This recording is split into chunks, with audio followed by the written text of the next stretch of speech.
بسم اللہ الرحمن الرحیم ایاک نعبد و ایاک نستعین۔ میں آج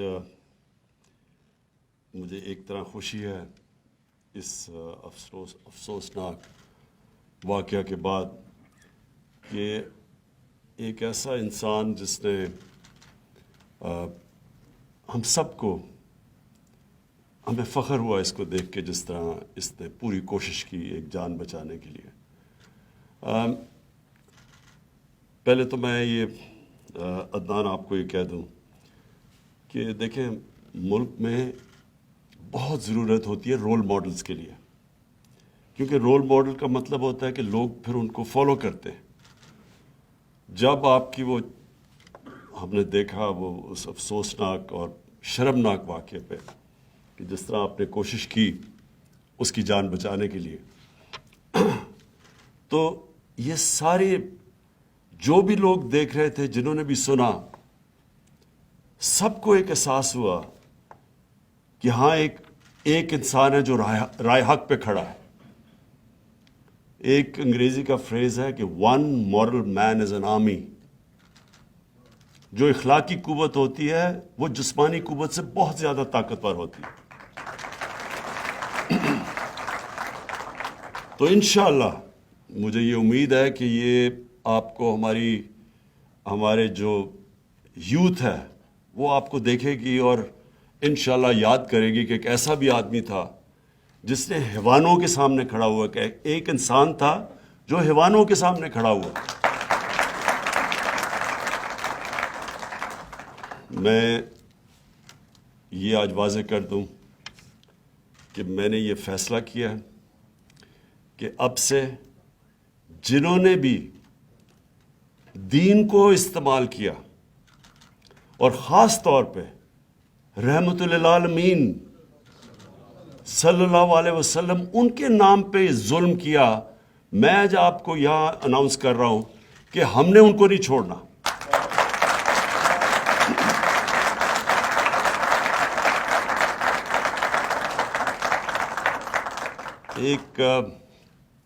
ایک وہ انسان جس کو اللہ نے خطاب دیا رحمت للعالمین، رحمت للمسلمین نہیں، مسلمانوں کے لیے نہیں، وہ رحمت صرف بن کے آئے تھے، انسانوں کے لیے رحمت بن کے آئے تھے۔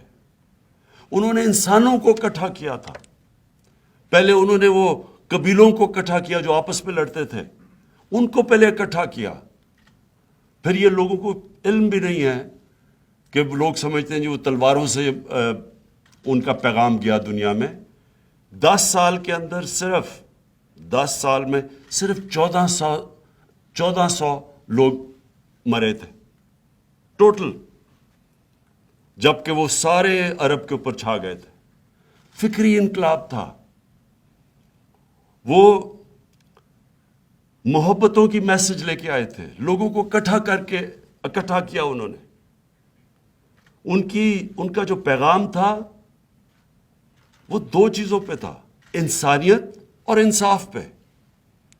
یہ 2 چیزوں پہ، بلکہ یہ 2 صفتیں ہیں جو انسان کو جانوروں سے فرق کرتی ہیں۔ جانوروں میں جنگل کا قانون ہے، مائٹ از رائٹ، جو آپ نے وہ تماشا دیکھا تھا وہاں۔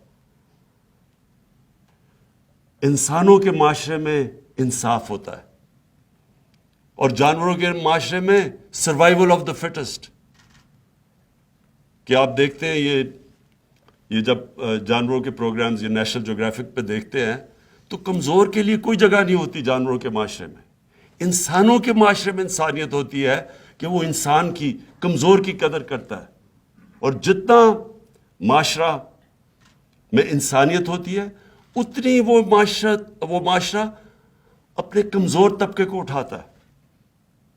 اور جو کہ نبی صلی اللہ علیہ وسلم نے مدینہ کی ریاست میں پہلی فلاحی ریاست بنائی تھی دنیا کی تاریخ میں، سارے کمزور طبقے کی ذمہ داری لی تھی، رحم تھا، اور دوسرا انصاف قائم کیا تھا۔ اور جو ہم یہاں تماشا دیکھ رہے ہیں کہ یہاں اپنے آپ کو لوگ دین کے نام پہ جل رہے ہیں، لوگوں کو مار رہے ہیں، اور خاص طور پہ جو نبی صلی اللہ علیہ وسلم کا نام استعمال کیا جاتا ہے کہ ان کی شان میں گستاخی کسی نے کر دی، کسی کو الزام لگا دیا، وہ بیچارے کو پکڑ کے جیل میں چلا گیا، نہ کوئی وکیل اس کے لیے کھڑا ہوتا ہے، نہ کوئی جج اس کے اوپر فیصلہ کرتا، وہ جیل میں بیچارہ رہ جاتا ہے. یہ دنیا کی کسی بھی انسانی معاشرے میں یہ کیسے ہو سکتا ہے؟ یہ کون سا انصاف ہے کہ آپ نے الزام لگایا اور آپ نے یہ الزام لگایا، آپ نے جج ہی بن گئے اور آپ نے اسے قتل کر دیا؟ یہ تو کسی معاشرے میں نہیں ہوتا. تو یہ تو تماشا بن گیا ہمارے معاشرے میں. سب ڈرتے ہیں. ایک دفعہ کسی نے کہہ دیا جی اس نے ان کی شان میں گستاخی کی ہے، سب ڈر جاتے ہیں، کوئی بات ہی نہیں کرتا. وہ سب سے بڑی بات، وکیل ہی سامنے نہیں آتا. اور ججز نے، ہمیں پتہ ہے کہ ججز نے کہا نہیں جی ہم یہ کیس ہی نہیں سنتے، تو اسے کون ڈیفینڈ کرے گا؟ تو یہ جس طرح ایک بڑا خوفناک واقعہ ہوا تھا آرمی پبلک اسکول میں، جب ہمارے تقریباً 150 بچوں کو شہید کیا گیا تھا، تو اس کے بعد سارے ملک میں ایک غصہ آیا دہشت گردی کے خلاف. اور آپ دیکھ لیں کہ تب سے یہ 2014 دسمبر میں غالباً تھا، اس کے بعد دہشت گردی کی جنگ پاکستان جیتا. اس سے پہلے اس طرح کا ملک اکٹھا نہیں تھا اس کے پیچھے. میں سمجھتا ہوں آج سارا پاکستان نے جو تماشا دیکھا ہے، سارا پاکستان آج یہ فیصلہ کر بیٹھا ہے کہ ہم نے اب اس طرح کے واقعہ اس ملک میں نہیں ہونے دینے.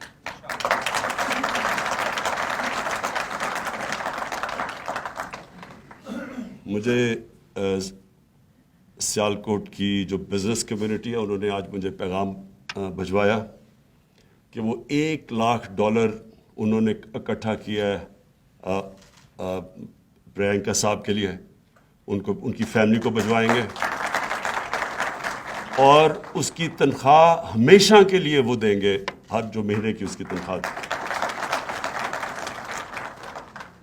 میں نے یہ جو رحمت للعالمین اتھارٹی یہ کیوں بنائی تھی؟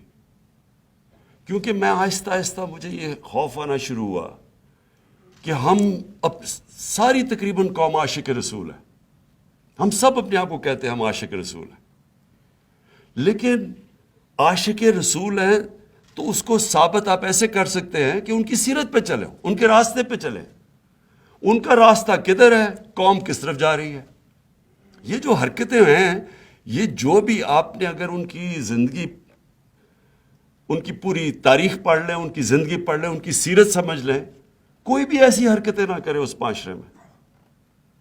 اور اس لیے ہم نے رحمت للعالمین اتھارٹی بنائی کہ اپنے علماء کو سب کو اکٹھا کریں، ایک ساروں کو اسکالرز کو اکٹھا کریں، اور ایک ملک کے اندر اپنے بچوں کو کالجز میں ڈبیٹس کروائیں، ان کی زندگی کی تو بتائیں کہ ان کی زندگی تھی کیا. بچوں کو بتائیں کہ ان کی زندگی کیا تھی.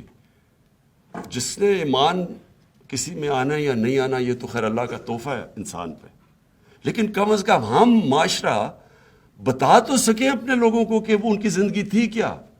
وہ جو دنیا کے سب سے عظیم شخص، جس کو چاہے مسلمان آپ ہیں یا نہیں ہیں، ان کو 100 گریٹسٹ مین میں ان کو سب سے عظیم انسان جو مسلمان بھی نہیں ہے، اس نے جو کتاب لکھی نمبر 1 دنیا کا گریٹسٹ مین اچیومنٹس میں، وہ ہمارے نبی صلی اللہ علیہ وسلم ہے.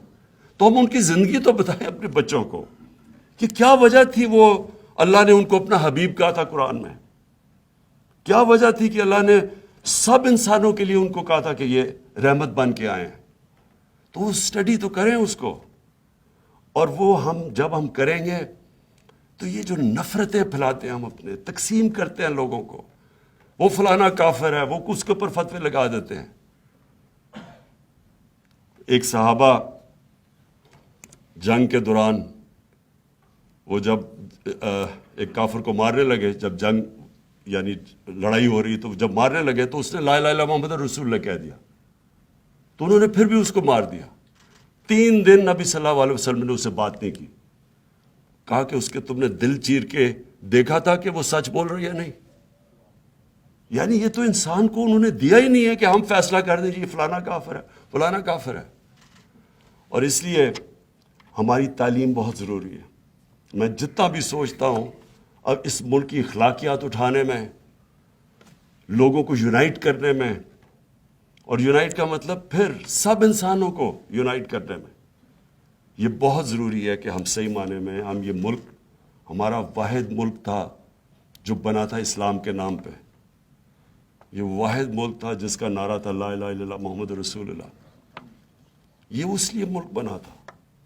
اور مجھے افسوس سے کہنا پڑتا ہے کہ اس طرح کی جو حرکتیں ہوئی ہیں، ساری دنیا سے مجھے پیغام آتا ہے، جو ہمارے پاکستانی باہر بیٹھے ہوئے تھے، جو اس ملک کا سب سے بڑا اثاثہ ہے، 90 لاکھ پاکستانی باہر بیٹھے، اتنے مجھے میسیجز آئیں کہ وہ اتنے شرمندہ تھے اس سے، کسی کو منہ دکھانے کے قابل نہیں رہ گئے جب وہ دیکھا کہ یہ اسلام کے نام پہ ہو رہا ہے۔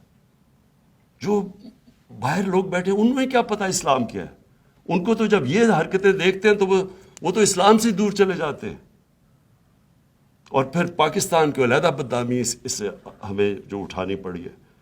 تو میں آج پھر سے ملک عدنان آپ کو اپنے ملک کی طرف سے خراج تحسین پیش کرتا ہوں۔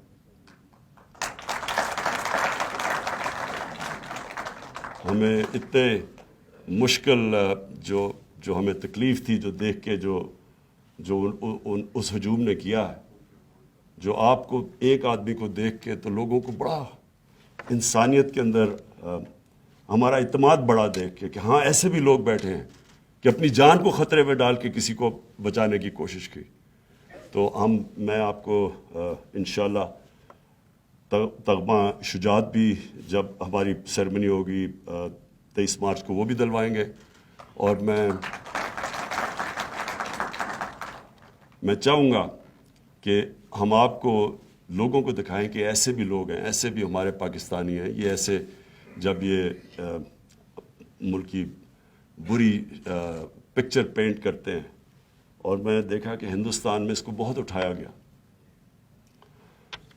اور مجھے یہ بھی تکلیف ہے کیونکہ ہم جب ہندوستان میں دیکھتے ہیں جو کہ جب سے یہ بی جے پی کی حکومت آئی ہے، جو مسلمانوں سے وہ کرتے ہیں، ان کو اس طرح کی جو موب لنچنگ جسے کہتے ہیں، وہاں پکڑ کے سڑکوں پہ مار دیا کہ جی گائے کا گوشت کسی نے کھایا، کسی کو کسی وجہ سے مار دیا، ہمیں کتنی تکلیف ہوتی ہے دیکھ کے۔